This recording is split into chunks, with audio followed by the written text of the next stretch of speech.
Good morning, अस्सलाम वालेकुम। सुनो पाकिस्तान की अहम खबरों और डिफरेंट सेगमेंट से भरी हुई सुबह में आपको खुशामदीद कहते हैं। मैं हूं नजफ राजा और मेरे साथ मौजूद हैं उज़ैर मलिक, और इस उम्मीद के साथ कि आप सब ठीक ठाक होंगे, ज़िंदगी को एंजॉय कर रहे होंगे जनाब। तो प्रोग्राम का बाकायदा आगाज़ करते हैं और जानते हैं मौसम की सूरत हाल, जो कि हमें बताती है नजफ। तो नजफ, ओवर टू यू। बिल्कुल, मौसम आपको ग्राफिक्स के थ्रू समझाने की कोशिश करते हैं।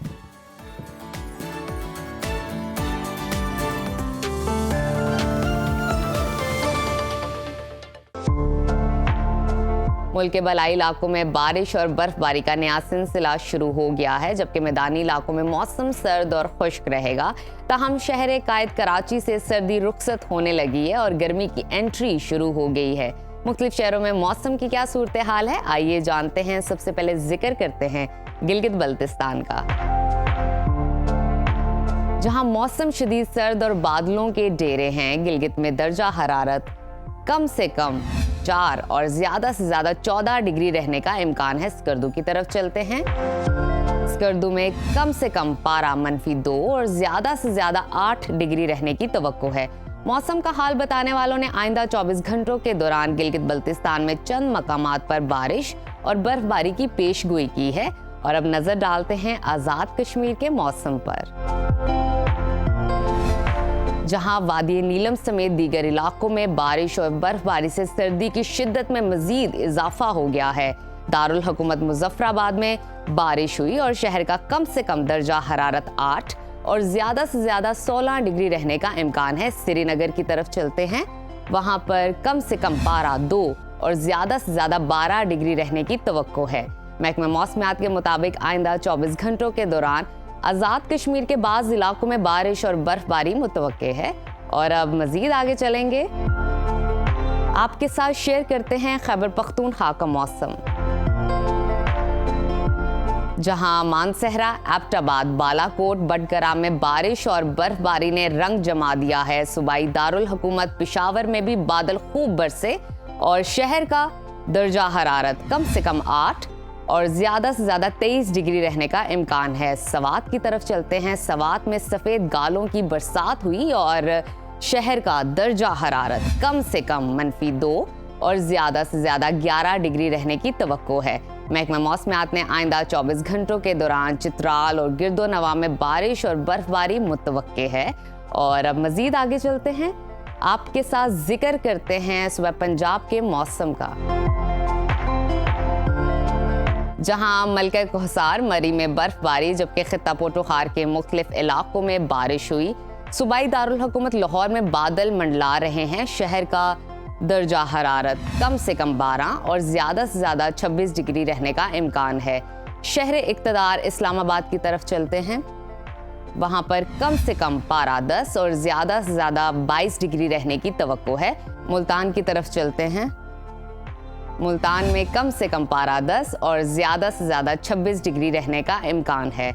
महकमा मौसमियात के मुताबिक आइंदा 24 घंटों के दौरान पंजाब के ज्यादातर इलाकों में मौसम सर्द और खुश्क रहने का इम्कान जाहिर किया जा रहा है। आगे चलते हैं और अब बात करते हैं सुबह बलूचिस्तान के मौसम की,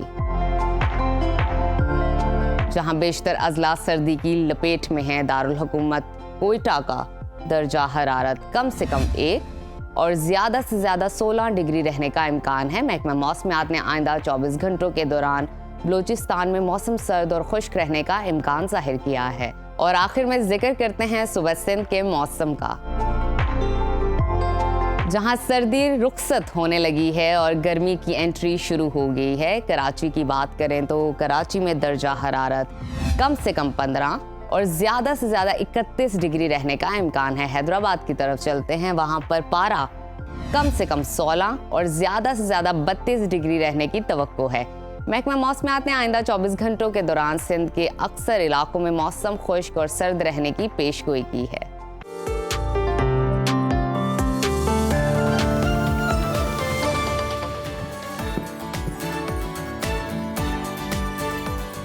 प्रोग्राम में आगे बढ़ते हैं, बात कर लेते हैं मुल्की हालात की। तो IMF वफ्द पाकिस्तान के दौरे पर है। गुज़श्ता रोज़ मालियाती इदारे के 6 रुकनी वफ्द ने सुप्रीम कोर्ट में चीफ जस्टिस पाकिस्तान से मुलाकात की, जिसमें चीफ जस्टिस ने उन्हें अदालती निज़ाम, इस्लाहात और नेशनल जुडिशल पॉलिसी से आगाह किया। मुलाकात के बाद चीफ जस्टिस याहिया अफरीदी ने सहाफ़ियों से गैर रस्मी गुफ्तगू भी की। उन्होंने 3-4 अहम पॉइंट्स पर बात की, जिनमें IMF वफ्द की मुलाकात का अहवाल बताया और ये भी बताया कि मालियाती वफ्द मुआहदों की पासदारी और प्रॉपर्टी हुकूक से मुताल्लिक जानने और पाकिस्तान में गैर मुल्की सरमायाकारी का तहफ़्फ़ुज़ चाहता है। चीफ जस्टिस ने बानी PTI के खत से मुतालिक बताया है कि वो कमेटी के हवाले कर दिया है। आईनी बेंच इसको देखेगा। जजेस की तैनाती के हवाले से इनका कहना था कि कोर्ट पैकिंग का तासुर गलत है। इस वक्त अदलिया में जजेस की ज़रूरत है और बहुत अच्छे जजेस आ रहे हैं। चीफ जस्टिस याहिया अफरीदी ने जजेस में इख्तिलाफात से मुतालिक बताया कि ख़त लिखने वाले जजेस की पुरानी चीज़ें चल रही हैं, पुरानी आदतें जल्द ठीक हो जाएंगी और आहिस्ता आहिस्ता सारा निज़ाम ठीक हो जाएगा। अदालती इस्लाहात के मामले पर चीफ जस्टिस की जानिब से बताया गया कि जुडिशल रिफॉर्म से मुताल्लिक पॉलिसी मेकिंग कमेटी का इजलास बुला रहे हैं। वज़ीर आज़म और अपोजिशन लीडर से तजावीज़ तलब कर ली हैं और अटॉर्नी जनरल के ज़रिए वज़ीर आज़म को ये पैगाम भिजवाया कि वो अपनी टीम के साथ तशरीफ़ ले आएँ। दूसरी जानिब तहरीक इंसाफ ने एक बार फिर कौमी मफाद के खिलाफ हम देख रहे हैं कि बयान दिया है और सरगर्म दिखाई दे रही है। अपोजिशन लीडर उमर अयूब की जानिब से ये ऐलान सामने आया कि अगर IMF से उनकी मुलाकात हुई तो वो एजेंडे के मुताबिक इलेक्शन और 26वीं आईनी तरमीम का मामला उठाएंगे। तो नाजरीन, इसी तमाम सूरत हाल पे गुफ्तगू करने के लिए इस वक्त हमारे साथ मौजूद हैं तहरीक इंसाफ के सीनियर रहनुमा सेनेटर हमायूं महमद साहब। बहुत शुक्रिया आपके वक्त का। हमायूं साहब, बताइएगा कि उमर अयूब ने इलेक्शन और 26 तरमीम का मामला IMF के सामने उठाने का ऐलान कर दिया है। PTI कौमी मुफाद के खिलाफ क्यों सरगर्म है? बिस्मिल्लाहिर्रहमानिर्रहीम, इय्याका नाबुदु व इय्याका नस्तईन। देखिए, अगर मैं फ़र्ज़ करें मेरे घर में एक बहुत बड़ा प्रॉब्लम चल रहा है, वहाँ पे 4-5 भाई हैं, उनमें से 3 भाई मिल के एक भाई और उसके बच्चों को बहुत ज़्यादा तकलीफ़ दे रहे हैं और उसके लिए सारी चीज़ें करें। अब दरमियान में फ़र्ज़ करें कोई लोग आते इन्वेस्टिगेशन के लिए, किसी चीज़ के लिए आते, अगर उनके सामने इस चीज़ को उजागर किया जाए कि इस घर में ये चीज़ ज़्यादती हो रही है, तो इन द लॉन्ग रन अगर आप मुझसे पूछें वो उस घर के फ़ायदेमंद की चीज़ है।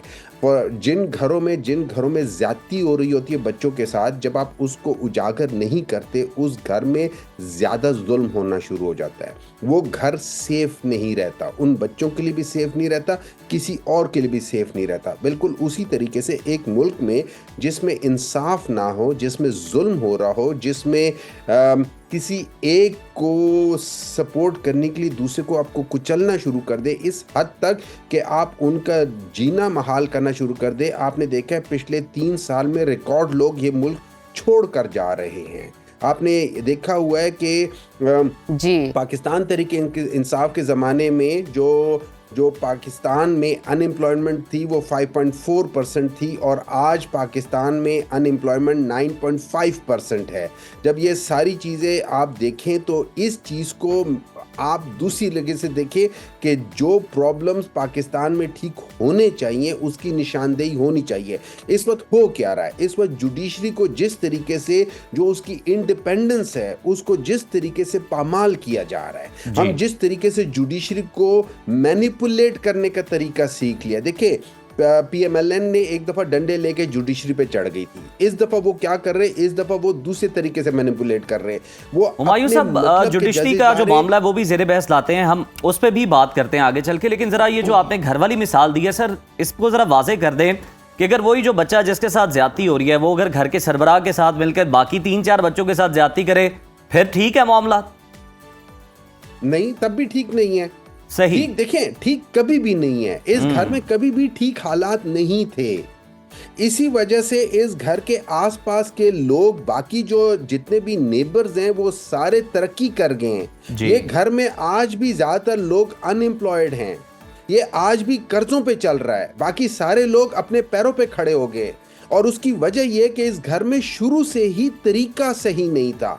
वो तरीका आपने और मैंने, हम भाइयों ने मिलकर ठीक करना है। लेकिन समहाउ किसी न किसी वजह से इस घर के अंदर जो जिन लोगों के इख्तियार ज्यादा है वो इसको ठीक होने नहीं दे रहे। यहाँ पे आप हम सब लोग जानते हैं कि क्या चीज़ें, देखिए ये वो चीज़ें हैं जो आपको और मैंने हमें रियलाइज़ करनी पड़ेंगी, आज नहीं तो कल, कल नहीं तो परसों। और यही वजह है कि जिस तरीके से नंबर 1 एक तो जो 26वीं तरामीम के पीछे जो सोच थी मेरी, ना 26वीं तरामीम बुरी चीज़, तरामीम लाना बुरी चीज़ नहीं है, उसके पीछे जो सोच थी मुझे उस पे सख्त रिजर्वेशंस है। जिस तरीके से लाई गई, जैसे उसके अंदर मतलब लोगों को ज़दोकोब करके, फोर्स करके, किसी को अगवा करके, किसी को क्या करके, वो तरीका ठीक नहीं था। फिर उसके अंदर से 3-4 चीज़ें जो उसके अंदर अमल हुआ है वो अमल ठीक नहीं था। फिर उसकी जो इम्प्लीमेंटेशन हो रही है वो गलत है। आपने देखें, मैं मिसाल देता हूं, मैं सर्जन हूं बाय प्रोफेशन, आप मुझे मेडिकल एक चीज़ का हेड बना दे जो मेडिसिन के लिहाज से हो, सर्जिकल ना हो, मैं उस मेडिसिन चीज़ को तबाह करके रख दूंगा। मैं भी डॉक्टर हूँ, वो भी डॉक्टर है, लेकिन उनकी स्पेशलिटी मेडिसिन है, मेरी स्पेशलिटी सर्जरी है। इसी तरीके से जो जुडिशरी है उसके अंदर 3 बेसिक चीज़ें हैं। एक आपके अंदर होते हैं जिसको हम ये बिजनेस ओरिएंटेड जो क्या होते हैं केसेस होते हैं, अब उसके दिमाग से नाम निकल गया, ठीक है। एक क्रिमिनल होता है, सिविल होता है और कॉन्स्टिट्यूशनल होता है, ठीक है। कॉन्स्टिट्यूशनल हर एक लॉयर कॉन्स्टिट्यूशनल लॉयर नहीं होता, हर एक लॉयर क्रिमिनल लॉयर भी नहीं होता। इसी वजह से मुख्तलिफ किस्म के लॉयर्स को जज बनाया जाता है या उनको किया जाता है ताकि हर किस्म के केसेस जाएं और उसके केसेस उधर जाए। अब जिन लोगों को आपने कॉन्स्टिट्यूशनल बेंच में डाला है, आप प्लीज जाके उनकी हिस्ट्री पढ़ ले, खासतौर पे जो उसको हेड कर रहे हैं, आप उनकी हिस्ट्री पढ़ ले। अगर मैं गलत बोल रहा हूं तो प्लीज मुझे करेक्ट कर ले। उनका जो बैकग्राउंड है वो कॉन्स्टिट्यूशनल है ही नहीं। आपने बिल्कुल ठीक। हुमायूं साहब, आज आप वैसे भी बड़ी बेहतरीन एग्जांपल्स के थ्रू समझाने की, अपना पॉइंट पेश करने की कोशिश कर रहे हैं। हम मजीद ग्रैंड ऑपोजिशन अलायंस पे भी अब कुछ बात कर लेते हैं। हमें बताइए कि पीटीआई ग्रैंड ऑपोजिशन अलायंस के लिए सरगर्म दिखाई दे रही है काफ़ी टाइम से। ग्रैंड ऑपोजिशन अलायंस कब सामने आएगी और इस हवाले से मामलात कहाँ तक अब पहुँचे हैं? देखिए, इस तरह है कि पाकिस्तान के अंदर, मैं दोबारा मिसाल देता हूँ, हम लोगों के अंदर एक दूसरे के खिलाफ बहुत ज़्यादा बजाय इसके कि एक पॉजिटिव तरीके से कंपटीशन हो, हमारे मुल्क में नेगेटिव कंपटीशन है। और नेगेटिव कंपटीशन की वजह यह है कि हमारे यहाँ पे मेरिट की प्रमोशन नहीं है। देखिए, बाकी जगहों पे हैं, इंग्लैंड में पार्टियां हैं, यूएस में पार्टियां, पर वहाँ पे पॉजिटिव कंपटीशन है। पाकिस्तान में नेगेटिव कंपटीशन है। अच्छा, इस नेगेटिव कंपटीशन की वजह यह है कि एक एक खानदान एक एक जगह पे बैठा हुआ है, तो वो क्या होता है, वो अपने से बेहतर लोगों को ऊपर नहीं आने देता। ये हमेशा this is what the problem is of कि अगर हम मेरिट को नहीं लेकर आएंगे। अब जो एक दूसरे के ऊपर रिजर्वेशंस है उसको खत्म करने के लिए थोड़ा सा टाइम चाहिए। फिर जो ग्रैंड अलायंस जो बनने जा रहा है उसमें हम लोगों ने आहिस्ता आहिस्ता लोगों के साथ बातें की हैं, कुछ लोग आना शुरू हो रहे, कुछ उनको भी समझ आ गया। मौलाना साहब ने खुद कहा था, और मौलाना साहब के साथ जो हमारी जो थी, जो हम पे लोग कहते कि जी आपको 26वीं तरामीम में तो आप साथ थे, तो आज क्यों नहीं है, आज क्यों करें। देखिए, 26वीं तरामीम में आप मौलाना साहब से पूछ लें, जो उनको मुसवदा दिया था, जो हमें दिखाई दिया, उसमें चीफ जस्टिस मंसूर अली शाह थे। अब उस चीफ जस्टिस के नीचे जो सिस्टम हो रहा होगा, हमें ये उम्मीद थी कि चूंकि वो मेरिट वाला बंदा है, चाहे वो हमारे खिलाफ डिसीजन क्यों ना ले, लेकिन ओवरऑल चीजें ठीक रखेगा, तो हमने उस पर एग्री किया था। इन्होंने आखिरी मिनट में उसको चेंज किया और मौलाना ने इसको कहते हुए कहा कि मेरे साथ धोखा हुआ है। बिलावल भुट्टो अच्छा, हुमायूं साहब, सर आप बात कर रहे हैं मौलाना की, तो क्या इत्तेफाक हो गया है कि मिलकर चला जाएगा, एक दूसरे का साथ दिया जाएगा? क्योंकि अभी हम देख रहे हैं कि मौलाना ने कबायली अवाम के मसाइल हल ना होने पर इस्लामाबाद मार्च की धमकी दी है। तो अगर मौलाना मार्च करते हैं तो फिर क्या तहरीक इंसाफ भी इस लॉन्ग मार्च में मौलाना के साथ देखने को मिलेगी हमें? देखिए, इस तरह है, इसमें मौलाना साहब का जो पॉइंट ऑफ व्यू था और पाकिस्तान तहरीक इंसाफ का हर एक का था, लेकिन हम दोनों का खास तौर पे जो पॉइंट ऑफ व्यू था वो इलेक्शंस के फौरन बाद ये था कि ये जो इलेक्शंस हैं, ये मतलब इतने ज़्यादा, आप पटन का वो कर लें, आप फाफन का देख लें, इतने ज़्यादा मैनिपुलेशन आज तक पाकिस्तान की हिस्ट्री में नहीं हुई। तो मौलाना ने तो कहा हुआ था कि इनके पास तो कोई क्या मॉरल ग्राउंड्स ही नहीं है कि ये हुकूमत में बैठे, और इनको तशबीह दी थी एक किस्म के टिश्यू पेपर या किसी ऐसी चीज़ है जिससे कुर्सी मली जाए, हालांकि उसको वहाँ होना नहीं चाहिए था। अब अगर हम मौलाना के साथ इस एक पॉइंट पे इकट्ठे हो जाते हैं और मेरी नज़र में अगर मौलाना को कोई फ़ायदा देता है, देखिए मौलाना आज क्यों कहता है कि मैं जिनके साथ अलायंस करता हूं वो मुझे धोखा देते हैं। मियां नवाज शरीफ साहब की पार्टी ने हमेशा अपने साथ वालों को धोखा दिया है, हमेशा धोखा दिया। इन्होंने 2008 से पहले पीटीआई के साथ जब ये जजेस की बहाली हुई थी, वकला के उसके बाद हुई थी, उसमें उन्होंने कहा था कि हम मुशर्रफ के नीचे इलेक्शंस नहीं लड़ेंगे एंड हम रिजाइन करेंगे। वो एंड में जाके उन्होंने इलेक्शन लड़ लिया, पीटीआई और जमात इस्लामी ने इलेक्शन नहीं लड़ा था। That is how it is. अभी उन्होंने फिर क्या किया, मौलाना को यूज किया। क्यों? उनके पास स्ट्रीट सर अगर हुमायूं साहब देखा जाए कि मौलाना अगर कहते हैं धोखा दिया है, तो फिर मौलाना ने हिस्सा भी वसूल किया है इत्तेहादी होने का हर किसी से। सर ज़रा लास्टली ये कमेंट कर दें कि चीफ जस्टिस का जो है वो अब उनका ये कहना है कि जनाब जो बानी पीटीआई का ख़त था, जो कि एक आर्मी चीफ को और एक चीफ जस्टिस को लिखा गया था, वो ख़त अब मिल चुका है, उसकी तस्दीक की। उन्होंने कहा कि कमेटी इस मामले को देखेगी। और क्या समझते हैं, क्या मैसेज है आपके लिए कि जनाब कमेटी इस खत को देखेगी, इसके जवाब के बारे में देखेगी, पीटीआई की सुनवाई हो सकती है इस पर?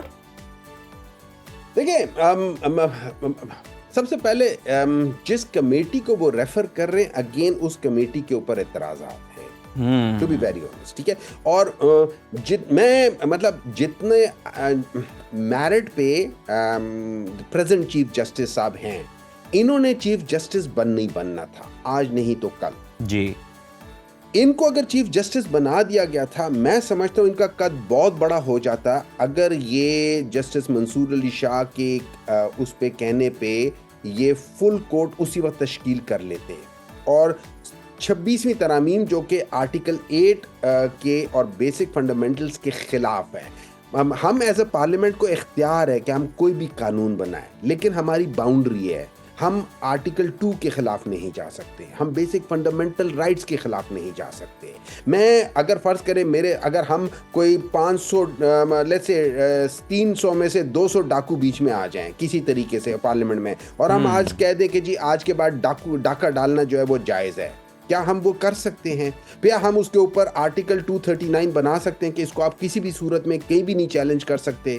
देखिए ये गलत चीज़ें हैं, ये वो चीज़ें हैं जो आपको कंपेल करेंगी कि आप ऐसे लॉज बनाएं कि जिसको आप मिस यूज़ करें। इसी वजह से आपका कहा हुआ है कि आप बाज़ फंडामेंटल प्रिंसिपल्स के पीछे उसके खिलाफ नहीं जा सकते। वो अगर चैलेंज कर जाए तो बेहतर है। जो इमरान खान का जो लेटर है उसमें जो उन्होंने कहा है, उन्होंने अपनी जात के लिए कुछ नहीं मांगा, उन्होंने इस मुल्क के लिए निशानदेही की है कि ये 6 चीजें हैं जो प्रॉब्लम है। उसमें सबसे पहली चीज लिखी हुई है free fair transparent elections. Pakistan का बिगेस्ट बिल्कुल सही हुमायूं साहब, आप ठीक कह रहे हैं कि वो उनके जाती तौर पर नहीं है, लेकिन वो उन्होंने एक जनाब मुल्क कौम का दर्द रखते हुए उनकी बेहतरी के लिए कौमी मफाद में जनाब वो खत लिखा है। ये आपका मौक़िफ़ है। बहुत शुक्रिया सेनेटर हुमायूं मोहम्मद साहब आपके कीमत का। तो जनाब अब हमें सुनने को ये भी मिल रहा है कि एक और ख़त लिखने की तैयारी है। पहले 6 निकात उठाए गए थे और अब देखना ये कि आने वाले ख़त में मज़ीद कौन से निकात उठाए जाते हैं और क्या उनका जवाब आता भी है या नहीं, ये तो अब आने वाले दिनों में ही मालूम होगा। लेकिन पीटीआई के अंदर से बड़ी आवाज़ें उठ रही हैं कि जनाब आप लोग जो हैं वो सिर्फ ओहदे एंजॉय कर रहे हैं, बानी पीटीआई की रिहाई के लिए कुछ नहीं कर रहे। तो मेरा ख्याल है उधर भी नजरसानी करनी चाहिए और हम आपको गाहे बगाहे अपडेट देते रहेंगे इस हवाले से। अभी वक्त हुआ छोटी सी ब्रेक का, कहीं मत जाइए, देखते रहिए सुनो Pakistan. Welcome back after the break. Viewers, नशे का लफ्ज़ सुनते ही हमारे ज़हन में फ़ौरन किसी ख़तरनाक आदत का ख्याल आता है, कोई एक ऐसा अमल जिसकी लत लग जाए और फिर उससे जान छुड़वाना मुश्किल हो जाए। अगर वो ना मिले तो बेचैनी महसूस होती है, मूड ख़राब होता है और हम ना चाहते हुए भी बार बार उसकी तरफ खिंचे चले जाते हैं। जदीद दौर में एक नया नशा सामने आया है और एक ऐसा नशा जिसमें ना धुआं है, ना कोई ड्रग और ना ही कोई जहरीला मादा, मगर ये नशा दुनिया का सबसे ज़्यादा इस्तेमाल किया जाने वाला नशा बन चुका है। जी हाँ नाजरीन, हम बात कर रहे हैं स्क्रीन एडिक्शन की, यानी कि स्क्रीन के नशे की। Mobile phones, TV, video game, social media, हम सब इसका शिकार हो रहे हैं और हमें अंदाज़ा भी नहीं। स्क्रीन का बढ़ता हुआ रुझान, ज़्यादा इस्तेमाल हमारी ज़हनी और जिस्मानी सेहत को भी ख़राब कर रहा है, साथ ही साथ हमारे मिजाज और रवैयों पर भी असरात मुरतब कर रहा है और हम ख़ुद को भी नहीं इससे रोक पा रहे, इस डिजिटल ड्रग से। इस पर आज हम गुफ्तगू करेंगे, इस इशू को हाईलाइट लाइट करने की कोशिश करेंगे। इस वक्त हमारे साथ जो गेस्ट मौजूद हैं, मारूफ psychologist, assistant professor doctor Ali Ajmal. Welcome to Suno Pakistan. Doctor साहब, हमने स्क्रीन एडिक्शन पर आज बात करनी है। जैसे कि तारुफ भी आपने सुना, ये इसको हमने नशा क्यों कहा जाता है इसको ड्रग, और साथ ही साथ इस पर इसके जो असरात हैं हमारे मेंटल और फिजिकल हेल्थ पे कैसे हैं?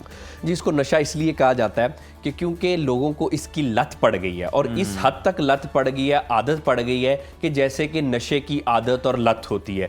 जैसे आमतौर पे कोई मुख्तलिफ लोग मुख्तलिफ चीज़ों की अगर एडिक्शन में होते हैं और उनको वो ना मिले तो फिर क्या होता है, ऑब्वियसली उनका दिन ठीक नहीं गुजरता, उनका बिहेवियर ठीक नहीं है, वो मूड ख़राब हो जाता है और मुख्तलिफ किस्म के सिम्टम्स। तो इसको नशा इसलिए कहते हैं कि अगर लोगों को स्क्रीन टाइम का नशा एडिक्शन हो जाए, जिनको है, उनका इसके बगैर गुजारा नहीं है। आप देखें कि इसमें सबसे जो कॉमन फिनोमिनन है कि अगर इंटरनेट कुछ देर के लिए बंद हो जाए, जो हमें आमतौर पर फिर स्क्रीन से थोड़ा दूर लेके जाता है, उसकी वजह से फिर लोगों को ठीक तरह से महसूस नहीं होता, वो एक बेचैनी की कैफियत होने लगती है। अब ये इंटरनेट एडिक्शन या फिर स्क्रीन टाइम एडिक्शन, उसके अलावा मोबाइल एडिक्शन, ये एक चीजें कुछ मिलती जुलती हैं। ये बिल्कुल ऐसा ही है बाय द वे, जैसे कि आपको किसी दूसरी ड्रग का, कोई नार्कोटिक का, कोई दूसरी चीजों का नशा है, ये बिल्कुल बॉडी पे बाय द वे उसी तरह का इफेक्ट करती है। अच्छा। अब इसमें होता क्या है कि जब किसी शख्स को कोई नशावर चीज इस्तेमाल करने की आदत पड़ जाए तो ऑब्वियसली उसकी ब्रेन केमिस्ट्री थोड़ी चेंज हो जाती है, कोई हार्मोनल चेंजेस, कोई केमिकल चेंजेस होते हैं जब वो चीज उसको ना मिले।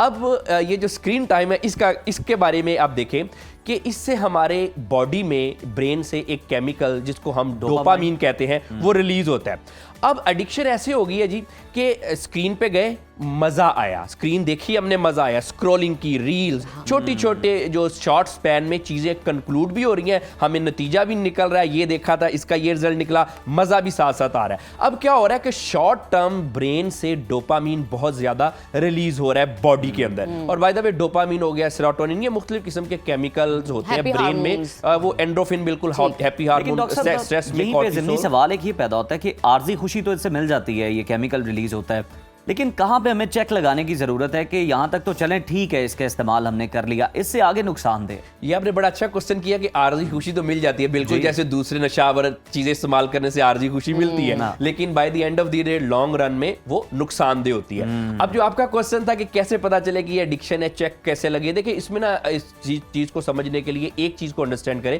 कि आजकल जो स्क्रीन टाइम है, ये मॉडर्न एक हमारी लाइफ की एक हद तक जरूरत भी है। इसमें हमने ऑब्वियसली स्टडी के हवाले से बड़ी इंपॉर्टेंट है, ये इंटरटेनमेंट के हवाले से भी इसके मुख्तलिफ किस्म के जो फैक्टर्स हैं, मुख्तलिफ किस्म के इसके फायदे हैं। तो बहरहाल स्क्रीन टाइम एक हमारी जरूरत भी बन गई है। अब आदत और नशा कहां पे बनता है? जब हम इसको जरूरत से ज्यादा इस्तेमाल करना शुरू कर दें और हमारी दूसरे काम, जो रोजमर्रा के जो काम है जो हमने करने हो, वो डिस्टर्ब हो जाए, तब हम कहते हैं अब ये एक बुरी आदत बन गई है। और एडिक्शन ये कब बनती है? जब हम इसके ऊपर इतना डिपेंडेंट हो जाए, इतना इसको यूज करने लग जाए कि इसके बगैर हमारा गुजारा ना हो। एक आसान मिसाल अगर मैं आपको एडिक्शन की दूं, आपने अक्सर रोड पे ये ऑब्जर्व किया होगा, लोग बाइक चला रहे हैं, ड्राइविंग कर रहे हैं, गाड़ियां चला रहे हैं, साथ सेल फोन यूज कर रहे हैं, which is very dangerous, which is very dangerous, unethical और इलीगल भी। लेकिन अब क्या है कि जी शौर लोग हैं, उनको पता है कि ये एक्सीडेंट हो सकता है अगर हम इसको यूज करते हैं, लेकिन फिर भी वो उनके कंट्रोल में नहीं है, वो करते जाते हैं। कंट्रोल उनके हाथ में दे दो, उन्हें बताएं किस तरह कंट्रोल कर सकते हैं। मैं आपसे ये जानना चाहूंगी, ये जो अभी आपने सिम्टम बताए, ये तब होता है जब न्यूरोलॉजिकल फंक्शन आपका डिसऑर्डर क्रिएट करता है। कहीं ना कहीं आपकी बात से पता चला कि इस तरह के लोगों की जो डिसीजन पावर है वो भी कम हो जाती है, सोशल इंटरेक्शन कम हो जाता है, और कहीं ना कहीं सोसाइटी के अंदर से इंटरेस्ट भी खत्म हो जाता है। Is that right? इंटरेक्शन की बात की, मतलब वो कोई फोन यूज कर रहा है, आप उससे बात करें तो वो चिड़चिड़ा हो जाता है, वो आपको बड़ा सख्त जवाब भी दे देता है। एक तो चिड़चिड़ा हो जाता है, उसके बाद फिर आपने ये भी देखा होगा कि एक ही घर में रहते हैं, साथ वाले रूम में अगर किसी को कुछ कहना है तो उठ के जाने की बजाय फोन पे कह देते हैं। तो बिल्कुल आपने इसमें जो बात की कि इसके क्या असरात क्या होते हैं, देखिए इसके 2-3 तरह के असरात है और काफी डेंजरस किस्म के असरात है जो लोग अंडरस्टैंड नहीं कर सकते, खास तौर पे बच्चों पे। अब देखिए सबसे पहले तो क्या है कि जब स्क्रीन टाइम में आमतौर पे बैठने का जेस्चर ऐसे होता है कि गर्दन झुकी है, उसके अलावा एक खास पोस्चर में आप काफी कई घंटों तक बैठे हैं, जिससे आमतौर पे मसल क्रैम्प वगैरह या बॉडी में मुख्तलिफ किस्म के कोई बोन्स वगैरह में कुछ इश्यूज वगैरह आ सकते हैं। थक जल्दी हम जाते हैं, फिर उसकी वजह से मूड का चिड़चिड़ापन हो जाता है। अगर इसके बारे में हम बात करें बिहेवियर पे आए तो बिहेवियर पे भी इसके बड़े साइड इफेक्ट होते हैं। सबसे पहले तो आप देखिए चिड़चिड़ापन हो गया और बात बर्दाश्त नहीं करनी, इम्पेशेंस हम इतने हो गए हैं और फिर हमें सोशल लाइफ से, रियल लाइफ से थोड़े से दूर हो गए हैं। दूर इसलिए हो गए हैं कि मोबाइल में ज्यादा मजा आ रहा है। अब सोशल लाइफ में ज्यादा दूर होने की क्या वजह से क्या हुआ कि रिलेशनशिप खराब हो गए। आप देखिए कि आजकल जितने लोगों के सतही रिलेशनशिप हैं और बिल्कुल एक मटीरियलिज्म का दौर चल रहा है, इसकी एक बहुत बड़ी वजह मोबाइल फोन है कि मोबाइल फोन ने और स्क्रीन ने अपने ऊपर इतना डिपेंड कर दिया है कि लोगों को लगता है कि शायद हमें दूसरे लोगों की जरूरत ही नहीं रहेगी, जिसकी वजह से क्या हो रहा है, सोशल स्किल्स खराब हो रही हैं, रिलेशनशिप खराब हो रहे हैं, झगड़े बढ़ रहे हैं, मूड का चिड़चिड़ापन है। अब इससे भी आगे जाएं तो आमतौर पे जो आपने डिसऑर्डर की बात की, डिप्रेशन है, एंजाइटी है, मुख्तलिफ किस्म के जो डिसऑर्डर है, स्ट्रेस है, ज्यादा इस्तेमाल से भी लोग चिड़चिड़े हो रहे हैं। अब इसके अगर ज्यादा देर तक हम इस्तेमाल करते रहे, फिजिकल एक्टिविटी कम करें और मूड के जो हमारे रेड फ्लैग्स जैसे मैंने बताया कि चिड़चिड़ापन, इंपेशेंस होना, रिश्तों को कदर ना देना, वो अगर एक हद से ज्यादा बढ़ जाए फिर वो बीमारी की तरफ भी जा सकता है। बहुत सारे लोग ऐसे हैं जिनको स्क्रीन एडिक्शन की वजह से वो डिप्रेशन तक चले गए, क्योंकि अब देखिए ना कि डोपामिन रिलीज करने की बॉडी को इतनी आदत पड़ गई। अब ये सिर्फ देखिए ये बिहेवियर का मसला नहीं है, ये कंडक्ट का मसला नहीं रह गया, अब ये बन गया एक बॉडी का मसला। साहब ये बहुत से मसाइल हैं और बहुत सी वजूहात है, आपने बात की। हम चले किसी एक एरिया पे खास तौर पे बात करते हैं। हम देखते हैं रोड पे चलते हुए कि जनाब एक गाड़ी सीधी जाती जाती अपनी लेन से नीचे उतर रही है, आप थोड़ा सा आगे गए हैं, पता चला फोन यूज हो रहा है जनाब ड्राइव करते हुए। आपने बड़ा दुरुस्त निशानदेही की कि आप रोक भी नहीं पाते, आपको पता भी है जनाब आपके लाशोर में है कि हादसा हो सकता है। इसका सर कोई हल बताएं कि किस तरह से जो है आप अपने आप को, अपनी अटेंशन डाइवर्ट कर सकते हैं और इस आदत से बच सकते हैं कि कम से कम खुदारा सड़क पे होते हुए तो आप फोन ना यूज करें। जी बिल्कुल, ये इससे बड़ी आसानी से बचा जा सकता है। सबसे पहले तो आप अपनी स्क्रीन टाइम की जो एडिक्शन है उसको कम करने की कोशिश करें। एक दिन में खत्म नहीं होगी, आप अपने कुछ रूल्स बना लें कि अगर आपको कोई दिल कर रहा है कि अभी अभी मैं जी स्क्रीन यूज करूं, मेरा गुजारा नहीं है, तो जरूर करें आप, लेकिन अपने आप को टाइम फ्रेम दे कि मैं 5 मिनट बाद यूज करूंगा। सिर्फ 5 मिनट अपने आप को कंट्रोल कर ले। आप देखेंगे सिर्फ 5 मिनट जो कंट्रोल कर लेगा ना, जी बिल्कुल, वो आपकी एक बिल्कुल हो जाएगी कि आपकी एक लिमिटेशन क्रिएट हो जाएगी, बाउंड्रीज हो जाएगी। उसके बाद फिर क्या करें, आप अपना एक और टाइम फ्रेम सेट कर लें कि जी फलां जगह पे मैंने फोन यूज नहीं करना और फलां जगह पे मैं कर सकता हूं। अच्छा, इसमें अपने आप को कोई ज्यादा परेशान करने की जरूरत नहीं है कि जी नहीं मैं तो आज से न्यू ईयर रेजोल्यूशन बनाने की जरूरत नहीं है, क्योंकि वो कभी नहीं चलता, वो पॉसिबल नहीं है, ये कांस्टेंट नहीं है। पहले वाले कौन से कामयाब हुए जो ये एग्जैक्टली। तो सिर्फ आप ये करें कि अपने आप को ज्यादा ना तंग करें, सिर्फ 5 मिनट अपने आप को कहें कि जी मैं 5 मिनट बाद देखूंगा, ये देखूंगी। आप देखेंगे आहिस्ता आहिस्ता आपकी एक रेजिस्टेंस डेवलप होगी और बड़ी आसानी से, जैसे हंसते हंसते आप एडिक्शन में मुब्तला हुए और हंसते हंसते इस एडिक्शन से निकल एनवायरनमेंट के साथ आप आगे चल सकते हैं। बहुत शुक्रिया डॉक्टर साहब आपकी मौजूदगी का, बहुत अच्छा लगा आपसे बात करके और आपने अपनी हमारी रहनुमाई की और हमें बताया कि किस तरह आप कंट्रोल एनवायरनमेंट के अंदर रहकर मोबाइल का यूज भी कर सकते हैं और उसकी एडिक्शन से बच भी सकते हैं। तो अभी वक्त हुआ छोटी सी ब्रेक का। नाजरीन, आपने कहीं नहीं जाना, देखते रहिए सुनो पाकिस्तान।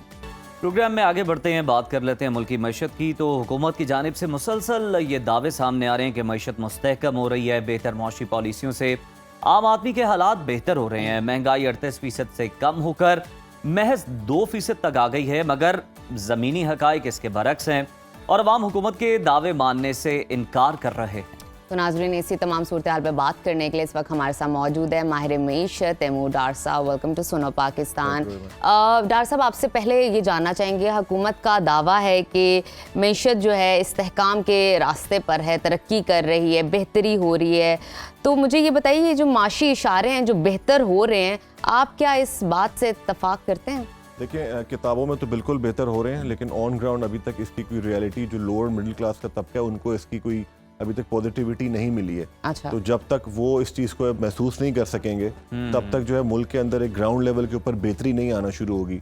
हमारी जो शरह सूद है वो 22%, 23% से 12% में तो आ गई है, बट अभी तक गरीब आवाम को उसका फ़ायदा नहीं हुआ। अभी नीचे तक जाने में, इसका पहुंचने में जो है थोड़ा सा टाइम लगेगा। पैसा जो निकला बैंकों से वो सारा पहले स्टॉक एक्सचेंज में चला गया, तो जब भी वहाँ पे हमें बहुत तेज़ी नजर आई। तो जब ये पैसा निकलेगा, बाकी डिफरेंट इंडस्ट्रीज में जाएगा, तो तभी नीचे तक जो है लोगों तक रसाई होगी पैसे की। अच्छा डॉक्टर साहब, इसमें तो कोई शक नहीं कि सियासी और अस्करी क़यादत हम देख रहे हैं मौशी बेहतरी के लिए दिन रात एक कर रहे हैं, बड़ी मेहनत कर रहे हैं, SIFC बना। सर ये बताइए कि आलमी इदारे भी पेशगोइयाँ कर रहे हैं कि पाकिस्तान की मईशत बेहतर रहेगी आने वाले सालों में, आप जरा हमें थोड़ा सा ये रहनुमाई कर दें कि हकीकत में हमारी मैशत इस वक्त कहाँ पर खड़ी है? देखिए अभी तो कोई इतनी अच्छी सूरत हाल नहीं है। जो ओनली अच्छा। पॉजिटिविटी है कि हमारा जो इंटरेस्ट रेट है वो नीचे आया है, हमारा डॉलर जो है वो थोड़ा सा स्टेबल है। तो ये अभी 2-3 चीज़ें हैं जो हमें नज़र आ रही हैं कि बेहतर अभी तक तो हमारी स्टेबिलिटी की तरफ है। बट बेहतरी तो देखें तभी आएगी जब एक आम कॉमन पाकिस्तानी को जो है वो उसके पास जॉब अपॉर्चुनिटी हो, उसके जो इलेक्ट्रिसिटी का बिल है उसके कंट्रोल में हो, और उसके साथ बाकी सहूलियात जो जैसे लॉ एंड ऑर्डर है या कोई उसकी मेडिकल की नीड्स हैं वो जो है वो सारी जो है उसको एक अच्छी तरह से उसको मिल रही हो जो एक कॉमन मैन को मिलनी चाहिए। अनफॉर्चुनेटली पिछले 70 साल में ऐसा नहीं हो सका है। हुकूमत की कोशिश तो है, बट आई थिंक इसकी जो बड़ी मेन रीज़न है वो ये है कि हमारी जो भी पॉलिसी मेकिंग डॉक्टर साहब मेरा ख्याल है हुकूमत इसलिए भी नहीं चाहती ना कि कहीं ये सब अगर मिल जाए तो फिर हमें कहीं जन्नत का गुमान तो ना होने लग पड़े कि हम उसमें रह रहे हैं जनाब। तो इसलिए तो कहते हैं जो पाकिस्तान में रहता है उसका जन्नत आखिरत में भी हिसाब होना चाहिए। तो कहने का मकसद है कि देखिए जो भी पॉलिसी मेकिंग है ना अनफॉर्चुनेटली वो कंसिस्टेंट नहीं है। अगर हमारी कोई भी पॉलिसी मेकिंग है जो आम आवाम के लिए बनाई जाती है, अगर हुकूमत ये बनाती है अगली हुकूमत आके उसको चेंज कर देती है। जब तक हम एक कंसिस्टेंसी के साथ लोगों के लिए पॉलिसी मेकिंग के ऊपर अमल नहीं करेंगे हम कभी भी आगे नहीं बढ़ सकते। हमारी देखें 15 से 25 साल की जो डॉक्टर साहब बड़ी आपने आम बात की पॉलिसीज की, सर जरा ये हटके हम एक बात कर लें कि business, ease of doing business कैसे हम क्रिएट कर सकते हैं जनाब? 10 इदारों से आपको इजाज़तनामे चाहिए होते हैं, फिर आपने जनाब वो लीगल फीस भी देनी है, इलीगल भी देना है, सब कुछ देना है, और उसके बावजूद आप पे तलवार लटक रही है कि जनाब कभी भी आके कोई भी आपकी यूनिट को बंद कर देगा, आपकी फैक्ट्री को बंद कर देगा। तो ये सर हम बिजनेस फ्रेंडली इन्वायरमेंट बनाने में क्यों नाकाम है? क्यों ऐसी पॉलिसीज नहीं हम बनाते कि वन विंडो ऑपरेशन हो, उसके नीचे ही सारी सहूलियात जो है वो फराहम कर दी जाए? देखिए अगेन कंसिस्टेंसी पॉलिसी मेकिंग नहीं है, क्योंकि आपको पता अगर कंसिस्टेंसी होगी, क्लैरिटी होगी तो जो हमारी करप्शन है वो बहुत कम हो जाएगी। बट अनफॉर्चुनेटली जो लोग उन इदारों में, जो छोटा तबका उन इदारों में ही काम कर रहा है वो करप्शन को प्रमोट करता है और हर जगह पे आपको पैसे देने पड़ते हैं अनफॉर्चुनेटली। तो अगर क्लैरिटी होगी, वन विंडो ऑपरेशन होंगे तो लोगों को धक्के नहीं खाने पड़ेंगे, ईज ऑफ बिजनेस होगी।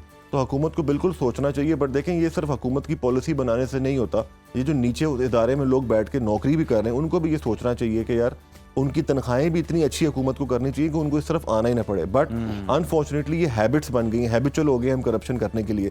वो पाकिस्तान में कहते हैं ना नेक वो है जिसको मौका नहीं मिला। बिल्कुल। तो अभी तक हमारे साथ वही हो रहा है। अच्छा मुझे ये भी बताइए कि पेट्रोलियम मसनूआत की कीमतों में डे बाय डे इजाफा हो रहा है और अब तक इजाफा हो भी गया है, और अभी फिर सुनने में भी आ रहा है कि 15 तारीख से फिर से कुछ कीमतों में रद्दोबदल देखने में आएगा। तो ये क्यों डे बाय डे इजाफा हो रहा है? और पेट्रोल जब भी बढ़ता है तो हम देखते हैं कि दूसरी जो चीज़ें हैं उनकी प्राइसेस में भी चेंज आता है। देखिए ऑब्वियसली प्राइसेस में चेंज तो इसीलिए आएगा क्योंकि लॉजिस्टिक्स महंगी हो जाएंगी।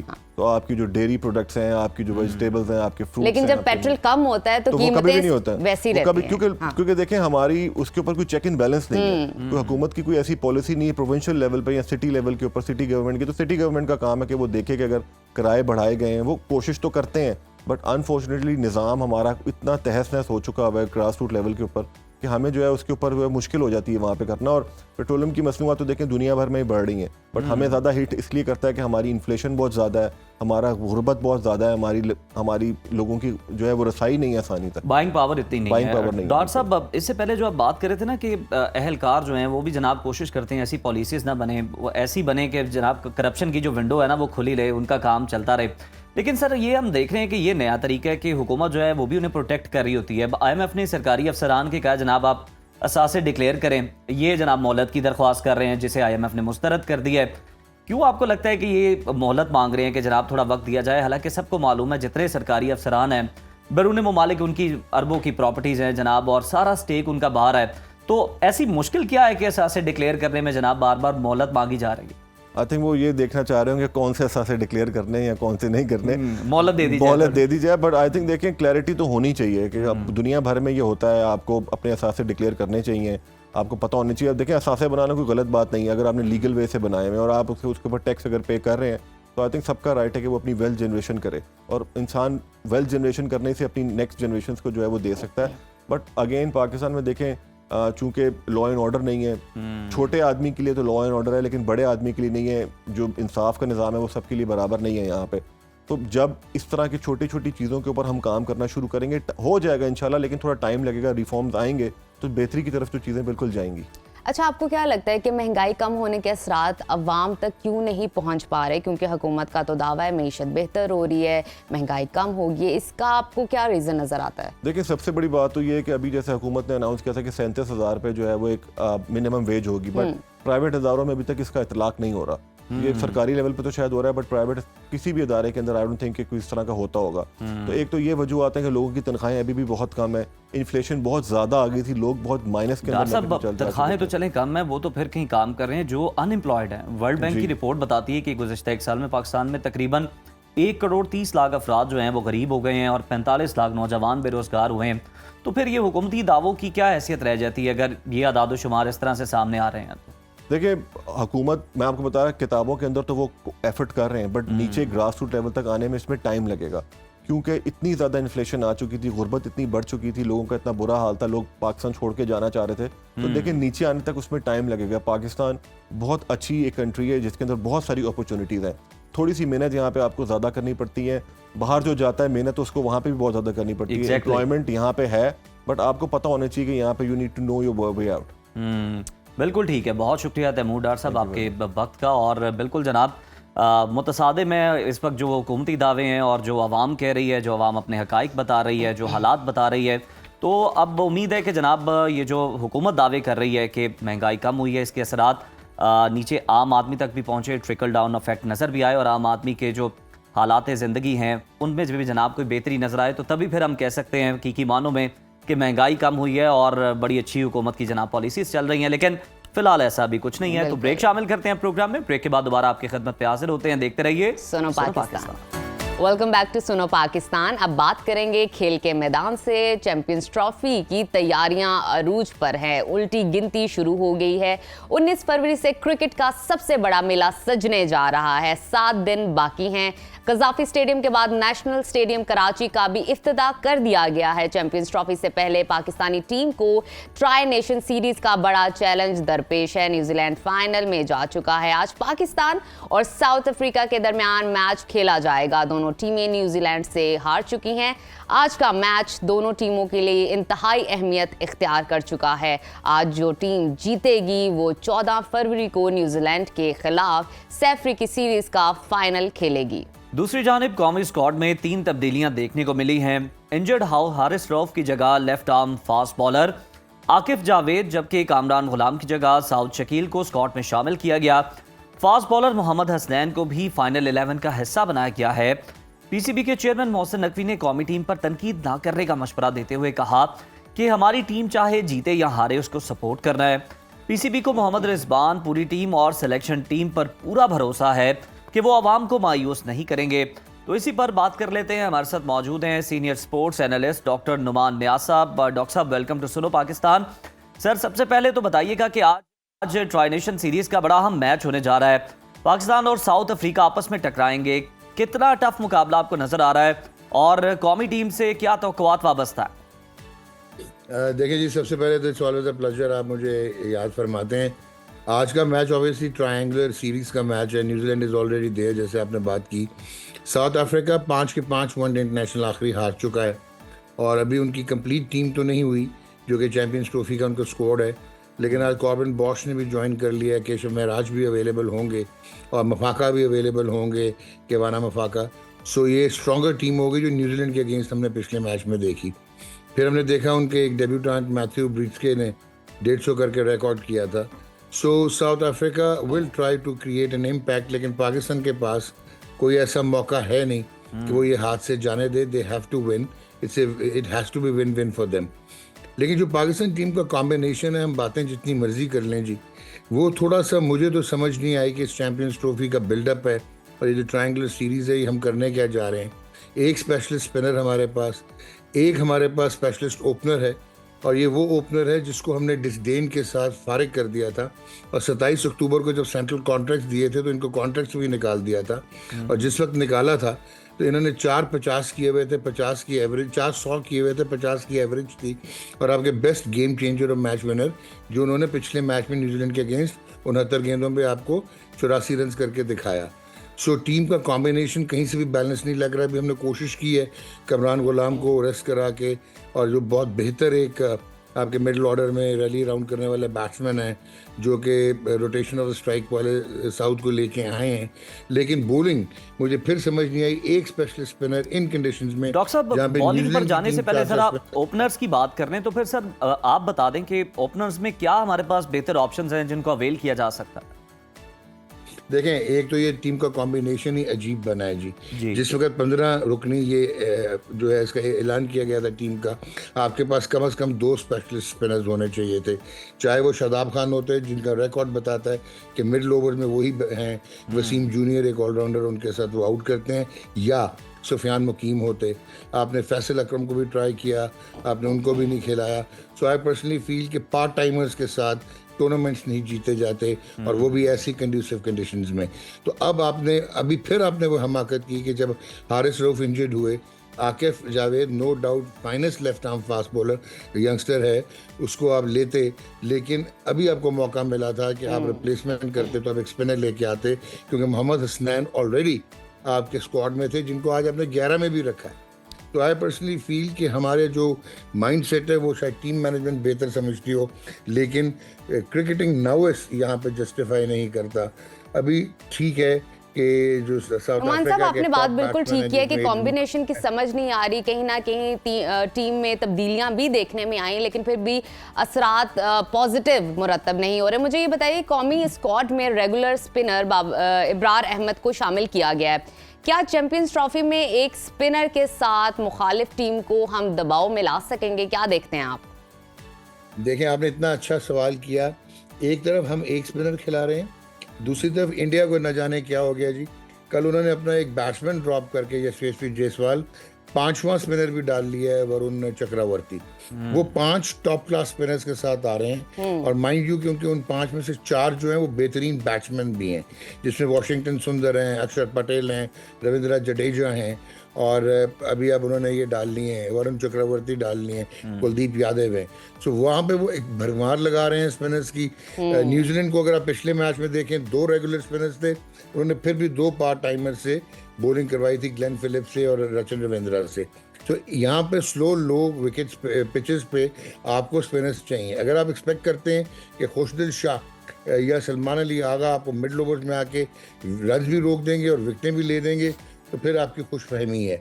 तो आई पर्सनली फील, मुझे नहीं समझ आई अभी तक, रैशनल नहीं है, लॉजिक नहीं है, सिलेक्शन चॉइस नहीं समझ आई कि आप। अच्छा डॉक्टर साहब, आपने भी बात की कि ये जो पिचेस हैं इन पर स्पिनर्स की बड़ी जरूरत है, तो सर जरा रहनुमाई कीजिएगा, कजाफी स्टेडियम की जो विकेट है ये स्पिनर्स को सपोर्ट करती नजर आती है।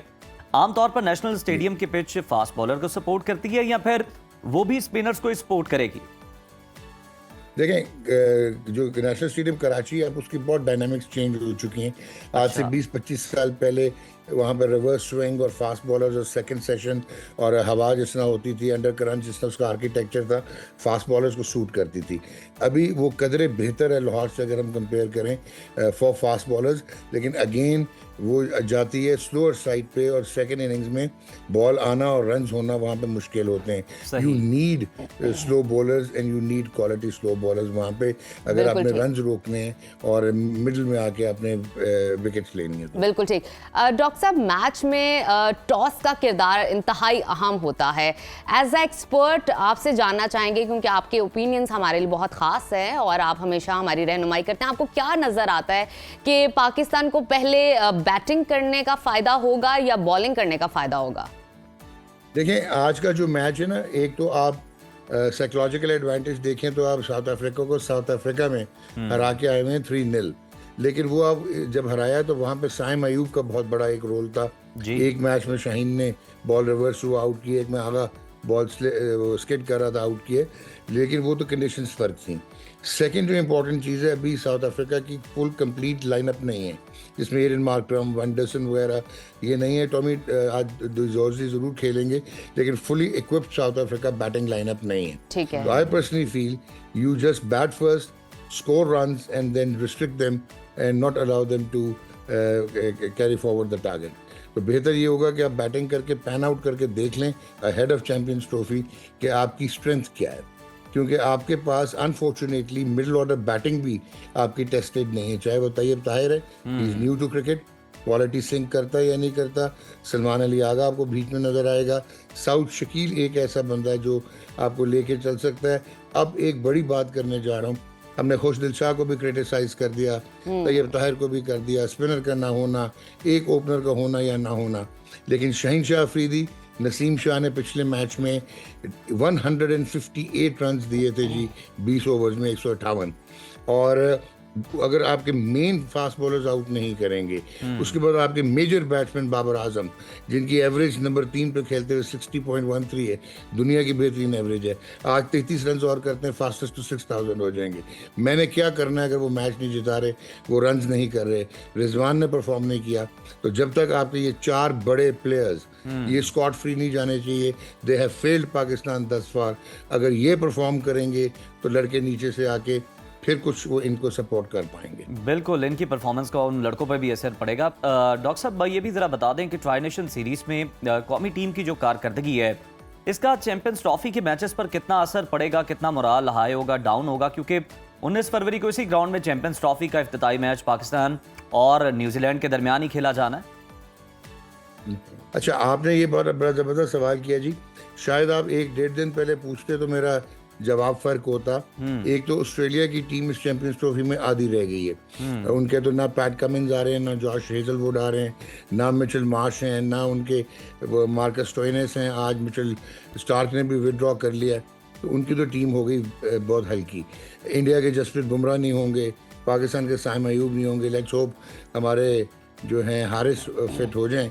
तो ओवरऑल चैंपियंस ट्रॉफी में वो उधर से जेरल्ड कोटजे नहीं है, ऑनरिक नोकिया नहीं है, इंग्लैंड में भी प्रॉब्लम्स आई हैं फिटनेस की। So at the end of the day शायद स्टार कास्ट तो हट गई। अब आते हैं हमारा जो हालात हैं, हमारा टीम का बैलेंस अलाउ नहीं करता। अगर मैं न्यूजीलैंड को और इंडिया को, डिस्पाइट कि जसप्रीत बुमराह नहीं होंगे उस टीम में, उसके बावजूद मैं देखूं तो पाकिस्तान के लिए बहुत स्ट्रगल है इस कॉम्बिनेशन के साथ। अगर आज जीत के बाय डिफ़ॉल्ट आप ट्राई नेशन भी जीत जाएं, ट्रायंगुलर भी जीत जाएं, तो चैंपियंस ट्रॉफी में आपको बहुत दिक्कत का सामना होगा। बिल्कुल ठीक, पाकिस्तान के लिए बहुत मुश्किल है इस कॉम्बिनेशन के साथ खेलना, but hope for the best. मुझे ये बताइएगा कि लाहौर में हालिया मैचेस के दौरान फुल पैक स्टेडियम देखने को हमें मिला, मगर गुज़िश्ता रोज़ कराची में इफ्तिताई तकरीब के दौरान शायकीन की जानिब से जब तादाद कम देखने को मिली, जिस पर बाबर आजम ने कराची वालों से शिकवा भी किया। क्या चैंपियंस ट्रॉफी में नेशनल स्टेडियम फुल पैक नजर आएंगे हमें? क्या लगता है आपको? आईसीसी का टूर्नामेंट है, पाकिस्तान के लिए बहुत बड़ी बात है। 1996 के बाद पहली मरतबा आईसीसी का टूर्नामेंट हम होस्ट कर रहे हैं। 2011 में चला गया था अनफॉर्चुनेटली सिक्योरिटी रीजंस पे। तो ये है तो टूर्नामेंट बहुत बड़ा, लेकिन आप एक चीज़ ज़हन में रखो कि क्रिकेट जो है आपका कभी भी पॉपुलर नहीं होता जब तक इंट्रिंसिकली आपके सुपरस्टार्स कनेक्ट नहीं करते आवाम के साथ जी। और सुपरस्टार्स कनेक्ट करते हैं परफॉर्मेंस से। और पिछले 3-4 साल में हमने देखा बाबर आजम एक स्टार था जो कि कनेक्ट कर रहा था, शाहीन ने कुछ अरसा तक किया, देन गॉट इंजर्ड, बाहर हो गया। जब तक क्वालिटी ऑफ क्रिकेट नहीं होगी तो आप कभी भी ना लेगेसी क्रिएट करेंगे ना कनेक्टिविटी क्रिएट करेंगे। कराची का क्राउड बहुत अरसे से 3-4-5 साल से डिसल्यूजन हो चुका है। बहुत कम, हम इवन पीएसएल में बहुत कम क्राउड देखते हैं, और उसका रीज़न है जिसमें मार्केटिंग है, क्वालिटी ऑफ क्रिकेट है, परफॉर्मेंस है। पाकिस्तान अब लोअर टीम बन चुकी है, इररिलेवेंट हो गई है, वो चैम्पियन टीम नहीं है। हमें मान लेना चाहिए, माजी से निकलना चाहिए। हमारा हाल जो है माजरत, अब बिल्कुल मिडिल टीयर टीम बन गए, लोअर मिडिल टीयर टीम बन गए। आप जितने मर्जी महल बना लें, जितने मर्जी बड़े state of the art stadiums बना लें, ये टोम्स तो बन सकते हैं, लेकिन ये उस वक्त तक आबाद नहीं होंगे जब तक आपकी क्रिकेट दोबारा रिजुविनेट नहीं होगी और दोबारा आप सुपरस्टार प्रोड्यूस नहीं करेंगे। बिल्कुल ठीक, बड़ा अहम पॉइंट आपने रेस किया डॉक्टर नुमान नियाज़ साहब, बहुत शुक्रिया आपके वक्त का। और बिल्कुल आपने दुरुस्त फरमाया कि फैंस जो है बड़ी शानदार परफॉर्मेंस देखने के लिए आते हैं, तो आपने तो शिकवा कर दिया। अच्छी बात यह कि फैंस की जानिब से जवाब शिकवा नहीं किया गया, और अब वो अगर आपको कहें तो फिर आपको ज़रा देखना पड़ेगा कि कहाँ पर मसाइल पैदा हो रहे हैं परफॉर्मेंस में, क्योंकि वो तो आपके जनाब परफॉर्मेंस देखने के लिए ग्राउंड में आते हैं कि आप किस तरह से चारों तरफ शॉट्स खेलते हैं, किस तरह से विकेट्स उड़ाते हैं, तो वो कनेक्ट होना बड़ा ज़रूरी है। लेकिन सबसे अहम बात यह है कि जनाब हमें भारत को ही देखकर अपनी कोई स्ट्रेटजी बना लेनी चाहिए कि वो 5 स्पिनर्स के साथ चैंपियंस ट्रॉफी में आ रहा है और हमारे पास मुकाबले में एक है। तो मेरा ख्याल है हमें अभी से अपनी कोई पॉलिसी जो है ना उसको बेहतर कर लेने की बनाने की जरूरत है और अच्छी उम्मीद रखेंगे ताकि आप अच्छा परफॉर्म चले फिर एक अच्छी खबर आपको देते हैं जनाब। फन की दुनिया में कुछ चेहरे वक्त के साथ मान नहीं पड़ते बल्कि उनकी चमक धमक में मजीद इजाफा होता है। वो चेहरे जो किरदारों में ढलकर कहानियों को हकीकत का रूप देते हैं, जज्बात की ऐसी तस्वीर कशी करते हैं कि नाजरीन बरसों तक उनकी अदाकारी को याद रखते हैं। तो आज पाकिस्तान की एक ऐसी बाकमाल अदाकारा की सालगिरह है जिन्होंने पाकिस्तानी ड्रामा इंडस्ट्री को लासवाल किरदार दिए। जी हाँ, हम बात कर रहे हैं अतिका ओडो की, जिनका फ़न महज अदाकारी तक ही महदूद नहीं है बल्कि वो एक खूबसूरत आवाज़, एक मुनफरिद अंदाज और एक ऐसी शख्सियत की मालकिन हैं जो अपनी स्क्रीन प्रेजेंस से हर किरदार में जान डाल देती हैं। तो आज हम इस खास पर अतिका ओडो को सालगिरह की ढेरों मुबारकबाद पेश करते हैं। तो इसी के साथ प्रोग्राम में वक्त हो गया एक ब्रेक का। ब्रेक के बाद दोबारा आपसे मुलाकात होती है। देखते रहिए सुनो Pakistan. Welcome back to Suno Pakistan. Programme में अब कुछ बात करेंगे सेहत की। नाजरीन, दालें हमारी रोज़मर्रा की खुराक का एक लाजमी हिस्सा है। ये ना सिर्फ जायके में बेहतरीन होती हैं बल्कि हमारी सेहत के लिए भी बेहद मुफीद, और इसमें कुदरती अगर कहा जाए प्रोटीन है, फाइबर है, आयरन, विटामिन्स और मादनियात से भरपूर ये दालें होती हैं जो जिस्म की नशोनुमा, क़ुव्वत मदाफ़ियत और मजमूई सेहत के लिए इंतहाई ज़रूरी है। और जदीद तहकीक ये बताती है कि दालें दिल की बीमारियों, ज़ियाबीतिस और हाज़मे के मसाइल से बचाव में बेनिफिशियल होती हैं। इनमें मौजूद एंटीऑक्सीडेंट्स जिस्म को मुख्तलिफ बीमारियों से महफूज रखते हैं और दालों के दुरुस्त इस्तेमाल से हम ना सिर्फ अपने वज़न में कमी ला सकते हैं बल्कि ब्लड शुगर लेवल को भी कंट्रोल में रख सकते हैं। इसके अलावा दालों का इस्तेमाल जिल्द और बालों के लिए बड़ा मुफीद है और आपके बालों को और स्किन को खूबसूरत बनाता है। दालों के पानी को इस्तेमाल करते हुए आप डिटॉक्स ड्रिंक के तौर पे पी भी सकते हैं जिससे आपकी स्किन और शाइनी हो सकती है। आज के सेगमेंट में मज़ीद दालों से आप क्या कुछ कर सकते हैं इस पर गुफ्तगू करेंगे। इस वक्त आज हमारे साथ मौजूद हैं हमारी प्यारी सी गेस्ट, मारूफ हर्बलिस्ट हैं नईमा आपा। Welcome to Suno Pakistan. आपा, इतनी सारी दालें मैं देख रही हूँ आप लेकर आएंगे, मेरे हाल में पूरा किचन उठा लाएंगे। मुझे ये बताइए कि इनसे हम क्या कुछ कर सकते हैं कि हम खूबसूरत दिखें।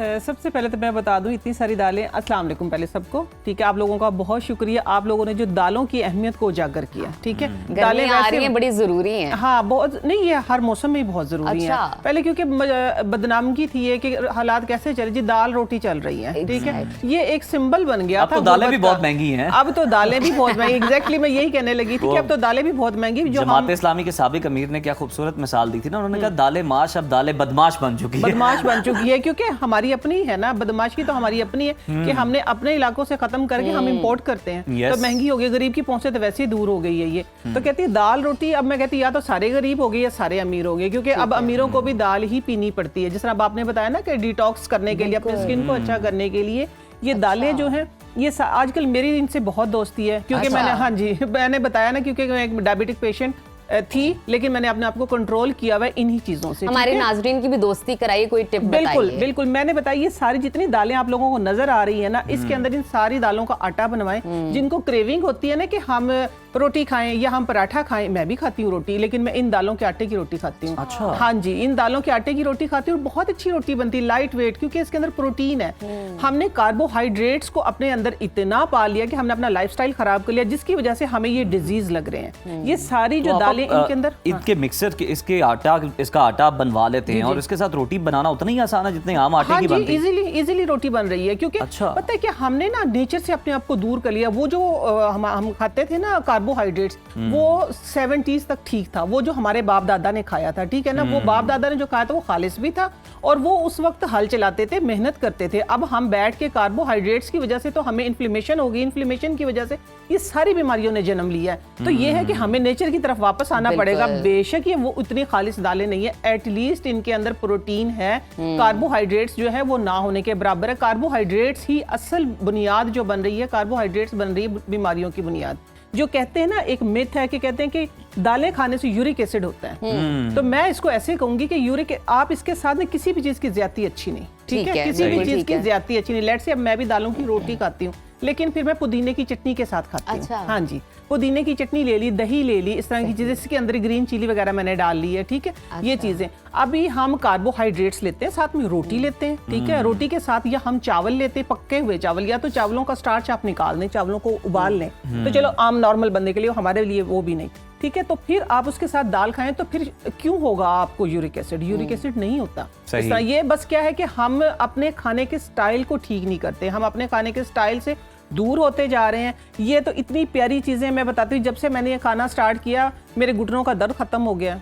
मैं बताती हूँ रोटी के बारे में बताइए। सब ये चने की दाल भी मिक्स करनी है, चने की दाल है, इसके अंदर ये मूंगी की दाल है, ठीक है। ये साबत मसर है, देसी मसर जिसको बोलते हैं। के अंदर कुछ और मसाला या टेस्ट के लिए कोई चीज डालें? कुछ भी नहीं, नॉर्मल जैसे आटा बन गया ना, आप आटे के अंदर, मैं कभी कभी बस अपने लिए कर लेती हूँ, थोड़ा सा जबान जब चटखारा ले तो उसके अंदर क्या करती हूँ, सब्ज मिर्चें डालनी है, थोड़ी सी मैंने प्याज डाल ली है, उसको चटपटा बना लिया है मैंने, थोड़ी सी चीजें, वो भी नेचुरल स्पाइस, ठीक है। हाँ, ये स्पाइस हमारे लिए आए थे, बट क्या किया हमने, इनको प्रोसेस करके, इनको भून भून के हम इनको खुद ही, इनकी सारी जो प्रॉपर्टीज हमें मिलनी होती है, जो गुड इनकी जो हमें मिलनी होती है, प्रोटीन वगैरह, जो इनकी कैल्शियम, जो इनसे हमने विटामिन लेने, वो हम सब जला देते हैं, बर्न कर देते हैं। वो मिनरल नहीं रहते, बाकी मिनरल नहीं रहते। अभी मैं इन दालों की आप लोगों को एक रेमेडी देने लगी, वो हर बंदा छोटा बड़ा सब, मेरी खाला है ना जो, वो बनाती होती, मेरी सास हैं जो, ठीक है। अच्छा, हाँ वो जी, क्या? वो बनाती हैं कि ये दाल, बता भी दिया आपके हाँ मैंने बता सास। दिया, मेरी सास है, मेरी सास बनाती है, और हमने सास के हाथ का ही पहले खाया था। मैं बताती हूँ कि वो अब एक खानदानी डिश बन गई है। तो आज बहुत अच्छा मौका है, क्योंकि उसमें सारी हेल्दी चीजें जाती है, उसमें अदर स्पाइस जाते ही नहीं है, ठीक है। वो लेती है 1 कप ये चने की दाल ले लिया, तो आधा कप हमने माश की छिलके वाली दाल, ठीक है। उसको आपने सिंपल पानी के अंदर, तकरीबन आपने इतनी सी दाल के लिए 1 किलो पानी ले लेना, उसके अंदर चढ़ा देनी है, साथ में लहसुन कूट के डाल देना है, और जो स्पाइस में डालती हैं सिर्फ नमक और जो धड़ा मिर्ची होते हैं, जो साबुत मिर्ची उनको कूट के वो डाल दिए, वो पकती रहती है। बाद में जब वो एक लेसदार और बहुत ही अच्छी वो दाल बन जाती है, उसके ऊपर वो लगाती हैं देसी घी और उसमें लहसुन का तड़का। मैं कहती हूँ कि इसको बच्चे बड़े सब बना सकते हैं। जब से मेरी खाला ने बनाई हम खाते, चाहे आपको जुकाम हो, चाहे आपको खुदा ना खासा ठंड लगी हो, आप उसका वो जो ग्रेवी बन जाती है, वो शोरबा से बन जाता है, वो पिए। मैं कहती हूँ एकदम से आपका अंदर जो है एनर्जेटिक हो जाएगा, और एकदम से, हाँ जी, बंद नाक खुल जाएंगे, सीना खुल जाएगा। ये तो आपने यखनियों का मुतबादिल बता दिया।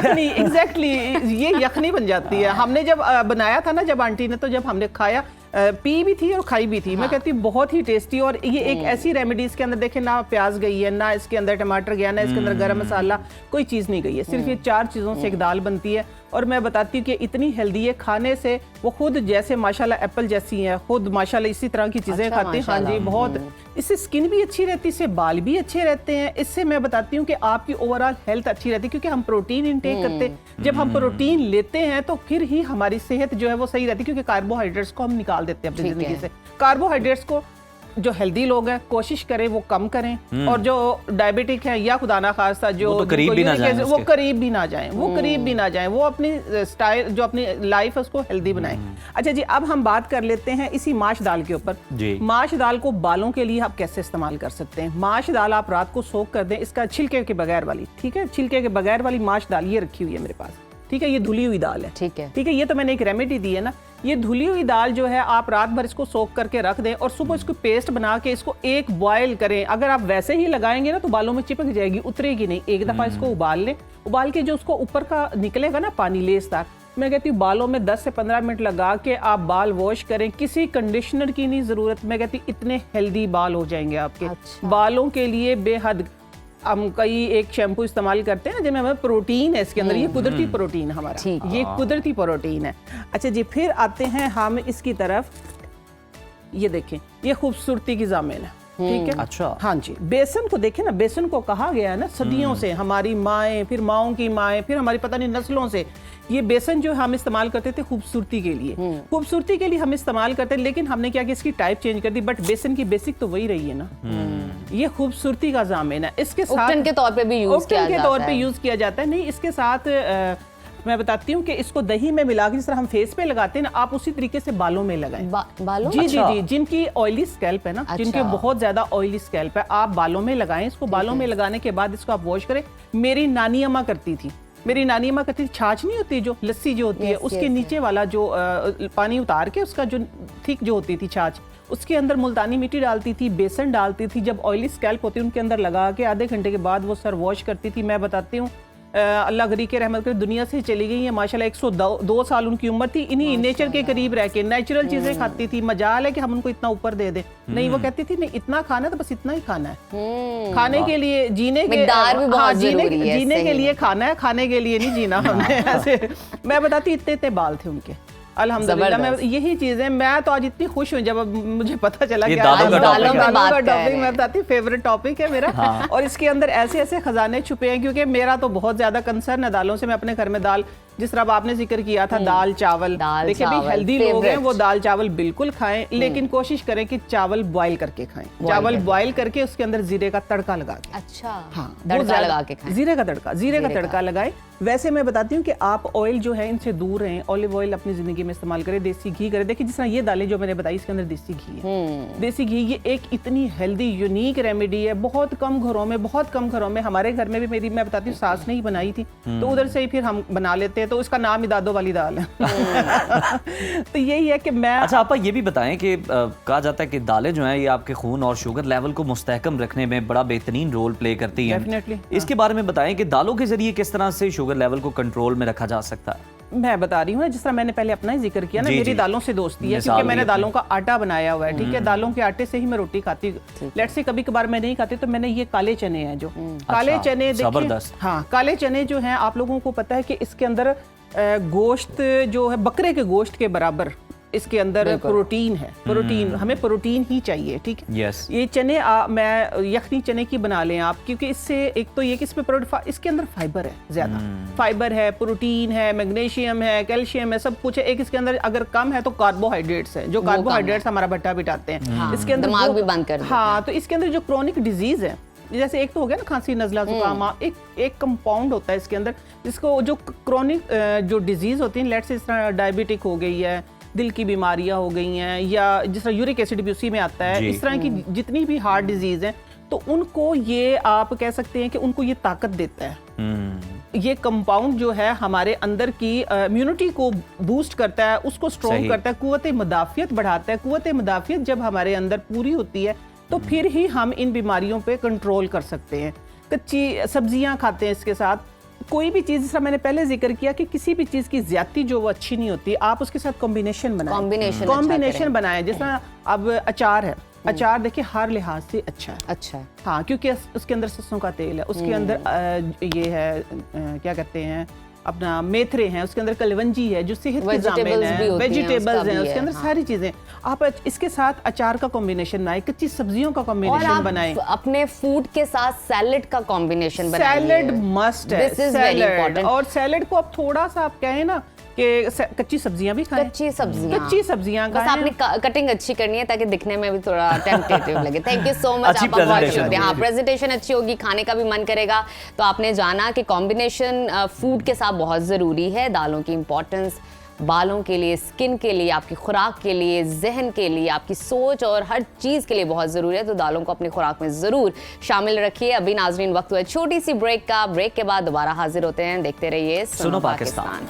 Welcome back to Suno Pakistan. नाजरीन, इस वक्त दुनिया को सबसे बड़ा ख़तरा ना तो जंगों से है, ना कुदरती आफात या मुख्तलिफ वबा से, बल्कि आज सबसे बड़ा ख़तरा है माहौलियाती आलूदगी से। और माहौलियाती आलूदगी कोई मामूली मसला नहीं है, इसके असरात हर जगह नज़र आते हैं। तेज़ी से बदलता मौसम, बढ़ती बीमारियाँ और वो आलूदा फ़िज़ा हर गुजरते दिन के साथ इंसानियत के लिए ख़तरा बनती जा रही है। अफसोस की बात यह है कि हम में से बेशतर लोग इस मसले से नज़र अंदाज कर देते हैं, इग्नोरेंस फील कराते हैं, इस पर बात नहीं करना चाहते, इसको इम्पोर्टेंस नहीं देते।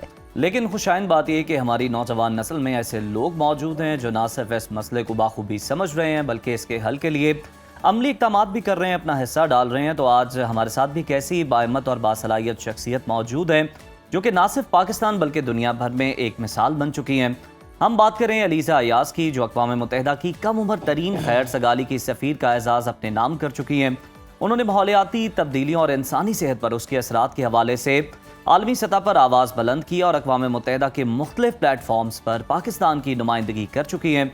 Aliza, welcome to Suno Pakistan. अस्सलाम वालेकुम। वालेकुम अस्सलाम। अलीज़ा, सबसे पहले तो हमें आप ये बताएं कि माहौलियाती आलूदगी और इंसानी सेहत के दरमियान क्या ताल्लुक है? इस फील्ड में आपको काम करने का ख्याल कैसे आया और किस तरह से आपने शुरू किया ये सब? आई थिंक अगर आप हमारी जनरेशन को देखें, हमें काफ़ी चैलेंजेस हम लोग फेस कर रहे हैं, चाहे वो हेल्थ से रिलेटेड हो, इकॉनमी से रिलेटेड हो या क्लाइमेट से। तो प्रॉब्लम्स बहुत हैं, बट मैंने देखा कि मेरी जो स्किल्स है, मेरा जो एक्सपीरियंस है, वो सबसे ज़्यादा कहाँ यूज़ हो सकता है।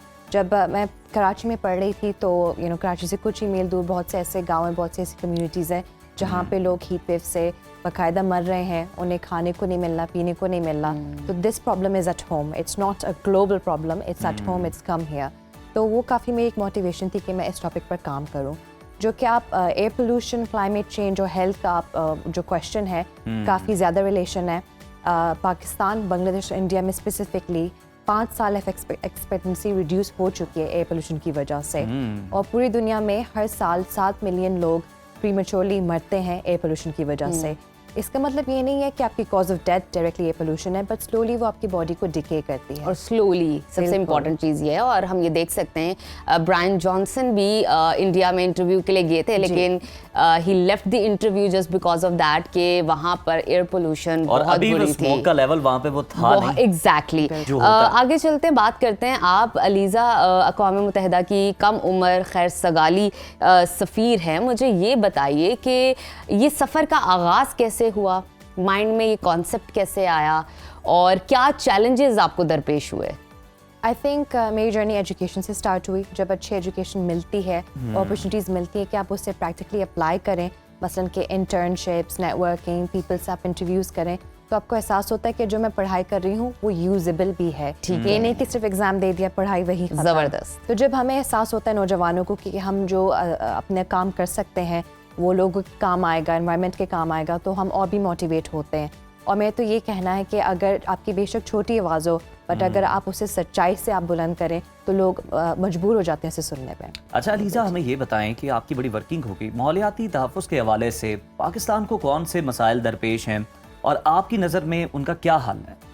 आई थिंक सबसे ज़्यादा जो अलार्मिंग चीज़ है वो है कि डिफॉरेस्टेशन और अर्बनाइजेशन। इसका मतलब ये है कि जैसे हम लोग नई रेजिडेंशियल स्कीम्स या कमर्शियल स्कीम्स Real बनाते हैं, estate तो हम societies. फॉरेस्ट को ख़त्म करते Yes. हैं, जो जहाँ एनिमल्स और वाइल्ड लाइफ रहती है वो उन्हें ख़त्म करते हैं। तो जब ये वाइल्ड लाइफ और ह्यूमन इंटरेक्शन होती है तो नए तरह के इन्फेक्शियस डिजीज़ पैदा होते हैं। चलें, ये सोसाइटीज़ जो हैं ये ह्यूमन नीड भी है, लेकिन आपने जहाँ से वो दरख्त वगैरह उखाड़े हैं जनाब, उन्हें वहाँ से काटा है, आपको प्लांटेशन भी तो करनी चाहिए कोई डिफरेंट जगहों पर।